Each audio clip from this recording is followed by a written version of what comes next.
महादेव, चमत्कार चिंतामणि के अध्ययन के क्रम में अब हम लोग बुध के फल के बारे में चर्चा करने के लिए उपस्थित हुए हैं। तो हम लोग क्रमशः बुध के लग्नादि भाव में स्थिति से फल के बारे में जानेंगे कि लग्न में, धन में, तृतीय भाव में, चतुर्थ भाव में इत्यादि स्थानों में स्थित बुध का फल क्या होगा। तो चलिए प्रारंभ करते हैं।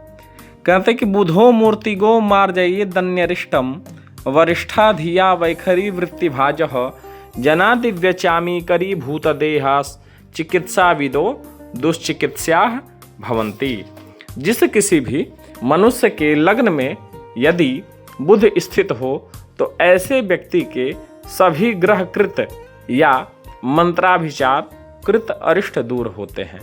वे अत्यंत बुद्धिमान होते हैं। लेखन, संपादन आदि कार्यों से धन अर्जित करने वाले और धनार्जन करके जीविका चलाने वाले होते हैं। उस व्यक्ति का शरीर उत्तम सुवर्ण की भांति सुंदर होता है। वह व्यक्ति चिकित्सा शास्त्र के ज्ञाता होने पर भी स्वयं रोगी होने पर उसकी चिकित्सा असाध्य हो जाती है। तो इस प्रकार लग्नस्थ बुध के फल के बारे में हम लोग जाने। अब आगे हम लोग धन भाव में स्थित बुध के फल के बारे में जानते हैं। तो कहते हैं कि धने बुद्धिमान बोधने बाहुतेजाह सभा संगतो भासते व्यास एव पृथुदारता कल्पवृक्षस्य तद्वद बुधैर्भण्यते भोगतः सटपदोयम। जिसकी जन्म कुंडली में धन भाव में यदि बुध स्थित हो तो वह व्यक्ति निज बाहुबल से अत्यंत ही प्रभावशाली प्रतापी होता है। विद्वत समाज में भगवान वेद व्यास की तरह शोभायमान होता है। अत्यंत वह विद्वान होता है।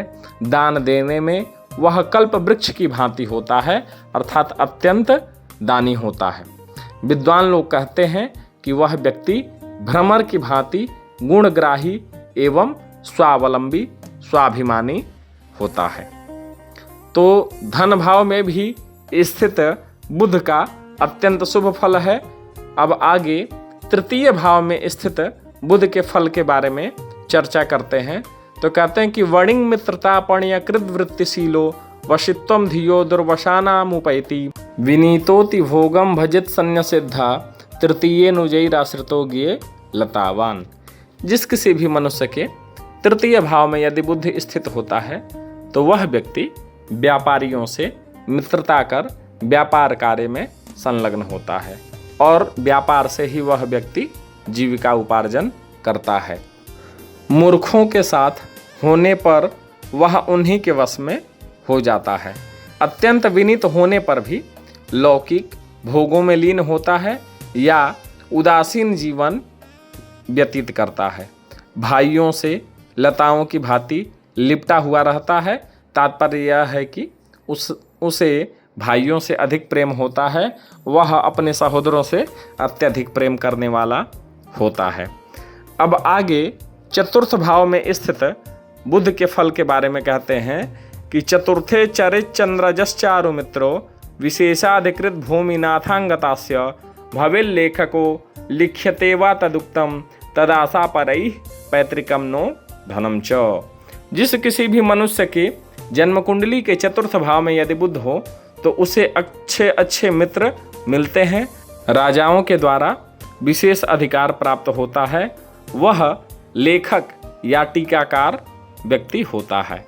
उसके मुख से निकले हुए वाक्यों को अन्य लोग लिखते हैं और वह व्यक्ति पैतृक धन बहुत सामान्य मात्रा में प्राप्त करता है। इस प्रकार से हम लोग लग्न से चतुर्थ भाव में स्थित बुध के फल के बारे में जान चुके। अब अगले वीडियो में हम लोग पंचम से अष्टम भाव तक स्थित बुध के फल के बारे में चर्चा करेंगे। वीडियो अच्छी लगे तो लाइक करें और चैनल को सब्सक्राइब करना ना भूलें और इस वीडियो को अधिक से अधिक शेयर करें, जिससे मूल ग्रंथ से पढ़ने वाले जो भी जिज्ञासु जन हैं उनके पास यह वीडियो पहुँचे और वह इससे लाभ प्राप्त कर सकें और अपनी कुंडली स्वयं से देख सकें। धन्यवाद।